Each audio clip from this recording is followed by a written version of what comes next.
Maybe he replies me in 1 hour, so I reply in 2 hours, right? And then when he replies me in 4 hours, I'll be like, yo, are we playing a game? You know? Hi, say so! I'm Azura. And I'm Germaine. And welcome to another episode of Clarity's Hush Podcast. No, you're not tripping. This is not Azura, clearly. Hi, I am PDF, not JPEG. PDF is our producer, Yeah. who is our special guest for today. What happened to Zura? Been too much of a red flag, I guess. Yeah. Then I she's had a out. Freaky Friday moment, I think. So. Oh. Well, Azura has completely lost her voice, unfortunately, so she can't be here. But PDF, can we say your real name? Yeah, sure. Yeah. Fatin. Producer Fatin. Producer PDF. Fatin. You may have heard her voice on Duo It All. Nice. So today, I think we want to discuss something that I feel like PDF will really be able to weigh in on. Contribute. Yeah, as someone Yeah. who's currently in a relationship. Congratulations! I'm no longer evergreen. Nice. Today we were actually supposed to dress up according to the theme of what we're talking about. Yes. So I'm in green because we will be addressing green flags in situationships or relationships. Jamie is in beige because if you don't already know about it, there's this new term called beige flags. We'll get to Beige it later. flag. Yeah, beige Yeah. flags. Well, Zura was supposed to be in red, but she couldn't make it today. So we have Fatin with the red lips today. Very red Not lips, that I'm yeah. a red flag, but I thought your favorite Are you color sure? was red. used to.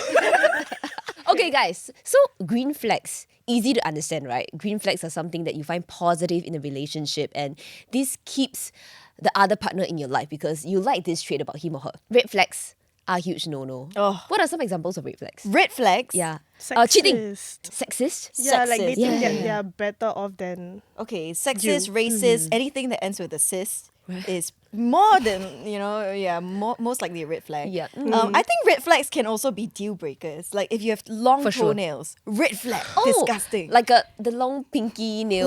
long nails on a guy. Like, Hey, but actually we have a lot of guy listeners who have long nails. oh, No sorry. shade, no shade. Like Sorry, you do sorry. you do Yeah. you, yeah. Yeah, so deal breakers, right? Red flags or things that tell you run away from this guy. Right. Yeah. But actually, it's funny how you brought that up as an example because I think long fingernails on a guy is a beige flag to me. It's not a red flag. Oh. So basically, PDF, you want to talk about like what do you think a beige flag is? Can I confess something? Oh my Oh god, my tell gosh. us. People will assume that I know what a beige flag is, but I was just as confused. Why do you need to label a certain habit as a beige flag? From what I understand about beige flags, it used to mean someone being very boring. Like if your partner is a very boring soul, then you call him a beige flag. But after that, it sort of evolved into something in between a red and a green flag.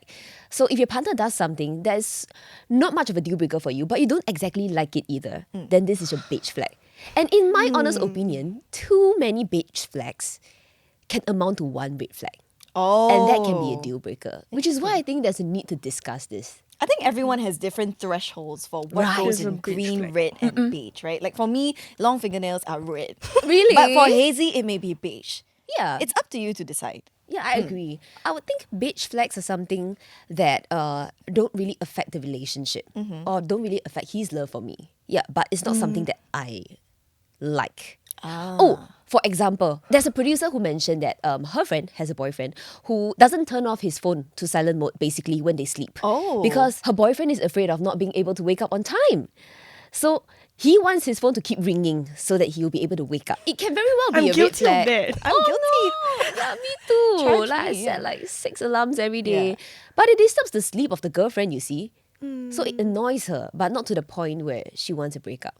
So that is what a beige flag Okay. is. Yeah. It's something like it's like a lifestyle difference, a difference in the way that you live your life, a difference in preferences. Like maybe, one person likes to eat raw food, one person doesn't like to eat raw food. That could be a beige flag. So in short, it's like it's not a deal breaker, but it's also not a plus. Yeah. Exactly. Okay, so what are some examples of beige flags? Long From hair. your personal experience. I don't get man bun. Yeah, like if I want to assume I would go 7-Eleven. Oh my god. I'm sorry, but yeah. So there's a beige flag for you? There's a beige flag for me. I don't force my partner to like cut his hair, but if it gets long, I'll just say, baby, you want to cut your hair next week or something?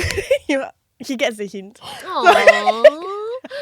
But what if he's not okay with your hair? Would you like feel affected by that? To be honest, he treats me like a princess. So whatever, I'll say, should I bun my hair or let it down? Then he'll be like, what do you want to do? Do you want to let it down or do you want to tie it up? So he actually gives me the option.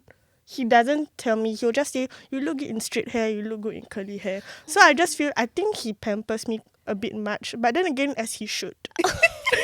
As you should be treated. There we go. Okay, Jimmy, what's an example of a beige flag for you? An example of a beige flag for me, apart from the long finger. Yeah, from your own personal experience. Well, I can give examples of what people think is a beige flag. Fishing is beige. Fishing is a beige flag. Come, on the start. It's a safe space. Well, no, it's a different like lifestyle preference. Maybe it's a beige flag, but if I tried it and I kind of liked it, I wouldn't say it's a green flag lah. But it's something that actually I enjoy. Oh, that So is it's okay. fine. What? That doesn't constitute as a beige flag. Oh, okay. I think. So probably not a beige flag. But I did see that, some people think that the way that you text can be a beige flag. Right. Right? Like bad texters. Like cringe texting can be a beige flag. Like the emoji usage. I think I've seen people commenting stuff about like, oh, if you use that, that emoji with the like teary eye and like kantong, like, so they will say like, oh, if a guy uses that emoji, it's like It's a cringe. Yeah, Is it? it's cringe. Yeah. So it's like a beige flag. Really? Personally, I think it's fine because it's emoji. Right. It depends on the context. If they say like, what's wrong, then they like, stop it, yeah. Like, if you use it like a banter, I would get it. Well, see, that's why beige flags are so subjective, right? For me, my past relationship, I think one beige flag was that maybe my ex-partner would take very long to deliver something that he promised me he'd do. Oh, like what? For example, maybe he promised he'll send me to work by 8 a.m. But like, say by 7:55, we're still at home, that kind of thing. And I'll be like, man, you're not like living up to your promise. Actually, I share that. Like my partner will tell me, I'll be like, oh, what time do you get off work today? What time are you going to be home? And then he will say 6. But he's never on time. So that's a bit of a beige flag. Right. Like I wouldn't break up with you over that. I wouldn't get angry with you over that because it's work. I understand. It's fine. But after Many 10 times of it right? happening, 20 times, you're like, Do you actually see a need to communicate or like confront your partner about your beige flags? depends on what it is. Like if it's things about work and it's really out of his control, I think it's fine. But there are certain things like, for example, when we're eating at the dinner table and then all the sauces are on one side, right? So after he uses the sauces, he'll put it back on his side. I'm like, how I reach? My arm's so short. So I actually brought it up to him. I said, baby, after you're done with the sauce, would you mind putting it over on my side so that I can use it?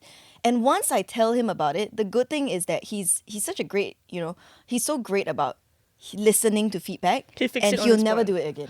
Oh, he Yeah. actually registers it. So if it's a beige flag that I know he has control over, I will Okay. bring it up. Oh, that's nice. But my concern is by bringing up beige flags, right? It might lead to squabbles, unnecessary quarrels in the I don't relationship. think it should though. I guess it's also the tone in which you bring it up, The right? approach. It has to be respectful communication. It has to be kind, loud discussion, gentle voices, right? And I just think your partner, the way that they, if they're not able to hear your feedback about a beige flag and they get angry with you, that is a red flag. For example, I have a female friend who doesn't really like the way her boyfriend dresses. Like, she thinks that her boyfriend can dress in a better way. Oh. But of course, the boyfriend don't agree with what she thinks because it's the way he dresses and how he feels comfortable in his own clothes, right? So then there's a bit of a beige flag situation. But if you bring it up, you're hurting his self-esteem. So whether or not you bring it up, it's tough, That's you know. a bit tough. So what do you think? Like, thinking of all the red flags, the beige flag, the green flags, do you think finding the right one means considering all of these factors? I think the first thing that everybody has to acknowledge is that perfectionism is not an ideal like goal. Like if you expect like your partner to be flawless or perfect all the time, then you'll never get it. Right. So I think that's the first thing that you need to brush off. Like you need to get away from like, oh, he needs to be this, he needs to be this, he needs to be this. It shouldn't be that case. I That's feel. true. Actually, my partner just said to me like a few days ago, and it really changed my perspective. He said, it's crazy how two different people with different backgrounds, different family history, different values and morals and everything and lifestyle preferences are expected to come together and be in a relationship. You're so different, like it could be black and white, but because of love, you somehow, want to make the rest work. And I think that's what it is, right?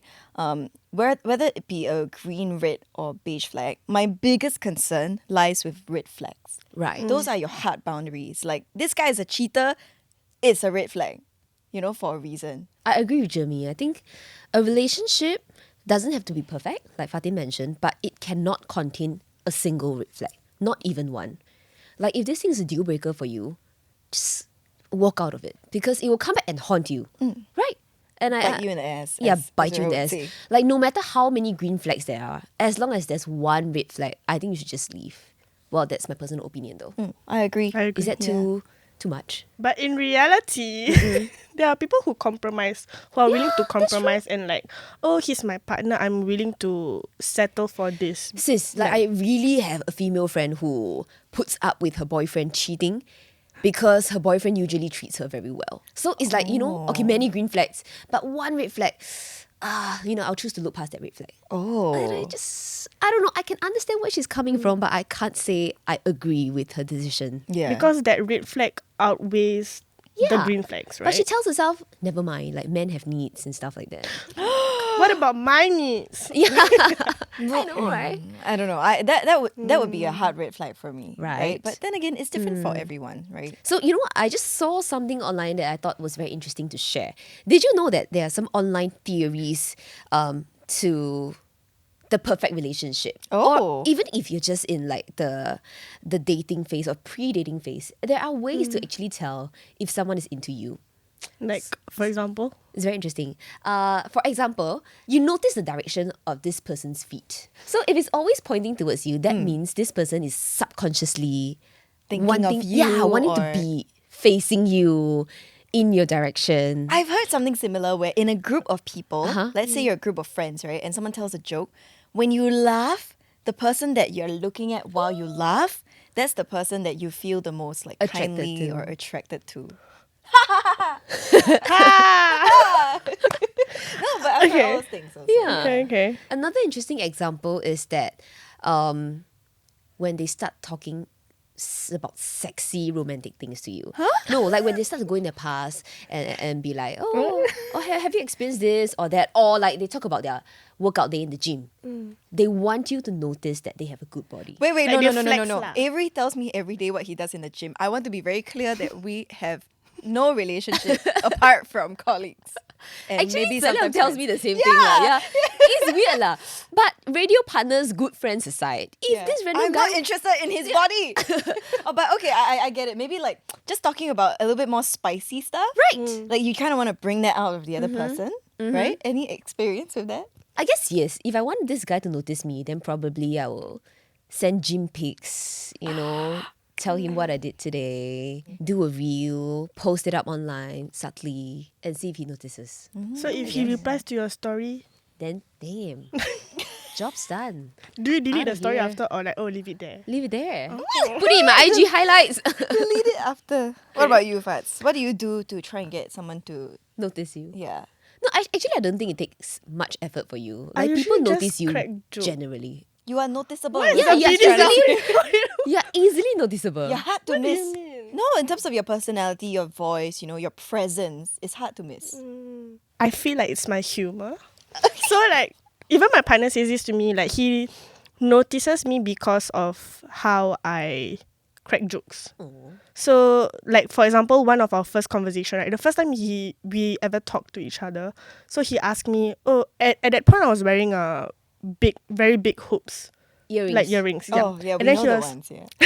and then he was like, oh wow, your earrings are very big. Then I told him like, oh yeah, I hold on to this on the train because it's the only grip I have in life. And then he laughed. To me, I was like, that's just how I talk. I don't find it like particularly funny. I Eh, just funny, like, I think funny. and then he was laughing all the way. And then even until today, I found out from our mutual friends that that's like his first impression of me. Like he kept telling people like, oh, she's so funny. This was her first joke that she cracked to me. And I'm like, Oh, that's so Okay. cute. what about you, I don't Jeremy? have humor.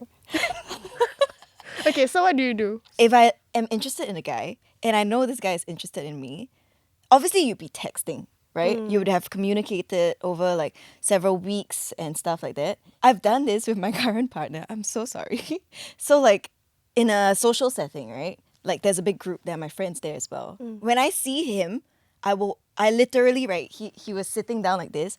I have walked over him without saying hi and I just go and say hi to my friends. Why? I just don't talk to him. Then in that social setting, right, you have tension. You have like, you know what I mean? Like if you're just Yeah, I readily know. available, I'm hi. Like, no.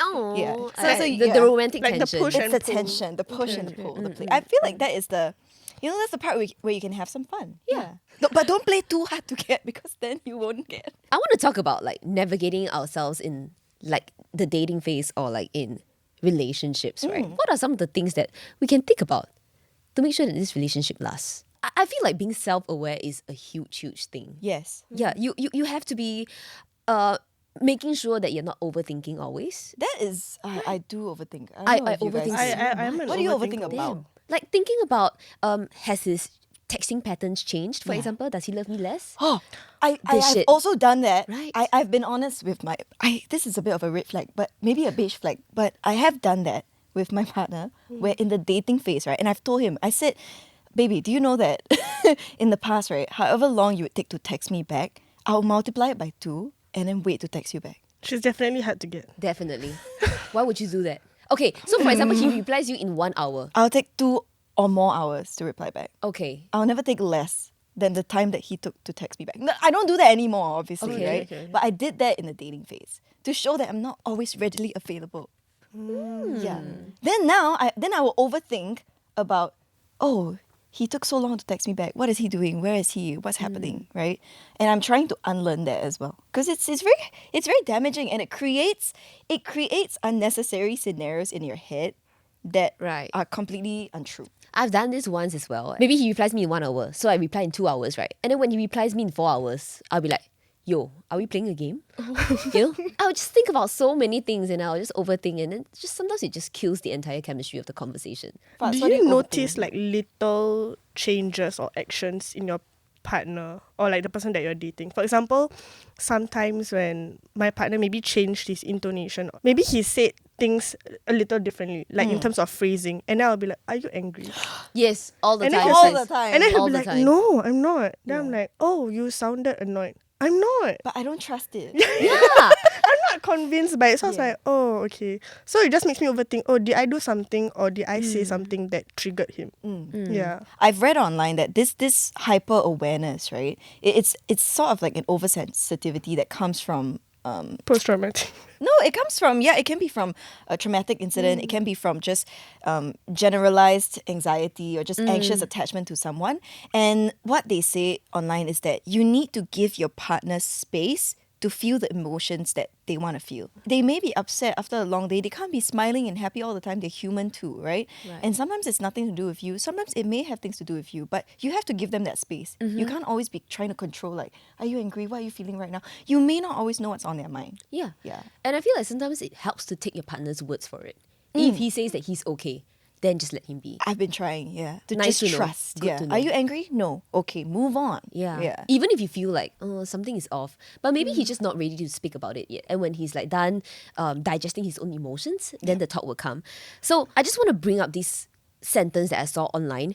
Overthinking and depending solely on our partner to calm our nervous system is actually an area where personal growth is needed. That is codependency. Right. Yeah. So many times when we think about, oh, is our partner angry? Did I do something wrong? This is actually our nervous system that needs to be calmed down, and that's actually work on our own part. I used to be very codependent, right? So my own emotions was very much controlled by how my partner is feeling or what he's saying or what he's doing. I right? feel you, Yeah, sis. and I realized that was very unhealthy. So I have weaned off codependency. So a lot of times when I'm feeling anxious, instead of trying to get my partner to solve that for me, I'll just go for a walk. I'll go out for an hour, I'll sit, and I'll meditate and I'll think to myself. And once I'm calm, I go back. So I have to rely on myself for that. So when you're doing that, you just leave your phone at home. You don't take your phone with No, you. my phone is with me in case Okay. he needs to look for me urgently. Okay. or Okay, anything. speaking of which, you have your phone with you, right? Yes. So do you scroll through like social media while you're like trying to calm yourself down? Or No, like- I don't. I Oh, will okay. meditate. Why? Because you've Okay. done that and it... So as an Right. overthinker, I feel like when you scroll through social media, you will see certain theories or like trends being thrown around. Like, oh, if he wanted to, he would. Or Yeah. like, oh, signs he's cheating on you, stuff like this. And then it Damn. makes you Damn. overanalyze it We when have you're the same supposed to explore step back. page. Sis, what is this FYP? If he does these 5 things, he really loves you. Yeah, so it makes you overanalyze your relationship unnecessarily. So do you think these online theories that are being thrown around, right, are they actually helping? as much as our conversation went this way, I think they help. Really. Okay. Like sometimes I just lie in bed and like look at my explore page. Yeah. I see these things. And then I'll read and I am aware and conscious of it so that when I am in a relationship next time, I think these pointers stay with me. But what is unhealthy is I might check my stories to see if this person I'm interested in, has he seen my stories? You know, like what's he up to? Yeah. Is he on Instagram? Stuff like that. And I think that is toxic, eh? I think it's normal. It's Yeah. normal in the age of social media. You know, don't be too hard on yourself. Someone that that I know that it's in a very, very happy marriage with kids, and she's just the most wonderful and warm woman. I asked her, right, what's the secret to a successful marriage? What's the secret to being together for so long? The one thing she told me, two things. Number one, you are always on the same team. You always have to be on the same team, whether it be between you guys or with other people. Right? If you are on different teams, that's where the split happens. The second thing she said is the past should be left in the past. The past can be very hurtful, right? When you meet your partner, they've lived a long life with other people that they've loved in their life, right? And that's not something you have control over. Sometimes the past can be brought up in a way that's very hurtful to your current partner, and that's why the past should be in the past. Not just their past, but your past arguments, your past fights, your past disagreements. That's the only way to move forward together. But is that actually achievable? Is there something in your partner's past that you can't let go of? It's tough, yeah. But you love them for a reason. If you believe that they are no longer that person that they were in the past, and you trust them, that should be enough. What about you? Can you trust your partner? I already trust my partner. I think that's the basis of every relationship. So like before you sign up that you want, I'm going to commit to you, the sense of trust should already be there.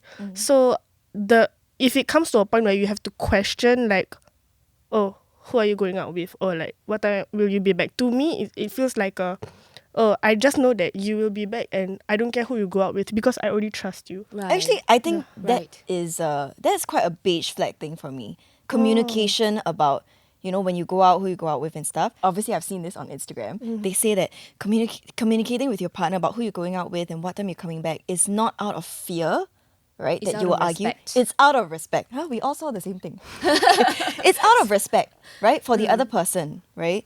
To put their mind at ease. It's Right. not because you're scared or it's something that you're being controlled to do, which I really agree with that. It's a beige flag. Which reminds me of this story. My partner is in his last year of uni, so he will get his timetable and stuff, right? So every time he gets his timetable, he sent it to me. But the first time he sent it, I was very confused. I was like, why do you have to send me your timetable? And then he said, so you know what time I start and end school. Then to me it's like, it's okay, I don't have to know. Is it because you want me to track your like schedule or whatever? And then he was like, I thought like it's just out of respect that I have to tell you. Then I said, you don't have to tell me because it feels like an obligation. So I told him like, it's okay. If I need to know your schedule on a certain day, I will ask you. What do you guys think? I like that he sent it to you. Not gonna lie, I think that's pretty sweet though. She's so I'm reflecting, supposed to expect him to send like a No, you don't expect it, right? But if he does it, it's a bonus. Yeah, no, if he said he did it out of respect. And I think that shows maturity. Good job. Yeah, I agree.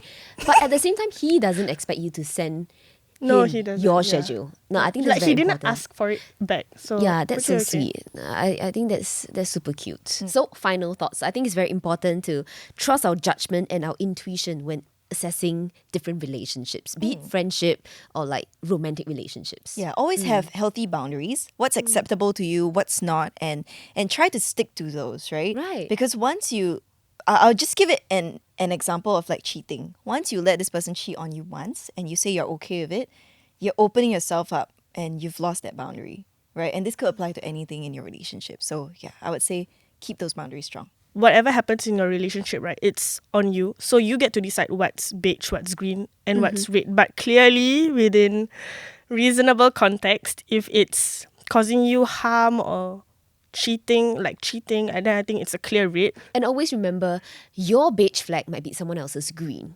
So it differs from person to person. So just by talking about situations to your friends, it doesn't mean that you have to take your friend's advice for Yes. it. Like how you handle your relationship is entirely up to you. I'm sorry to the guys with long fingernails. I'm sorry to the guys with man buns. No hate. You look good. Not sorry to the guys who promise to deliver certain commitments, okay, to your other half. If you promise something, make sure you get it. Okay, so with that, thank you for tuning into this episode of Cleverities Hush Podcast. And thank you, PDM, for being with us. Thank you for having me. She's clearly not a red flag. She's a green flag. Yeah, oh my god. Say that also. She's a green flag. Yeah. She's so funny. Okay, guys, tune in to us, okay, on Instagram at itscleverty.co. We're also on Spotify, Apple Podcasts, and Me Listen. Yeah, turn on the notification if you want to be notified every time a new episode drops. And make sure you come on YouTube and look at PDF's face. Oh my god. And her red lips. Gorgeous. Her red lips, her beautiful sense of humor. I don't know how you can see that on her face, but Yeah. check it out. Okay, see you next time, guys. Bye. In a social setting, right? Like there's a big group there, my friends there as well. When I see him, I literally, right, he was sitting down like this. I have walked over him without saying hi. And I just go and say hi to my friends. Oh, she's the play hard to get. Yeah. Oh. I just don't talk to him. Okay, Because he talked to let me me at some correct point. that. Yes. She's not play hard to get. Oh. Jeremy's just hard to get. Wow.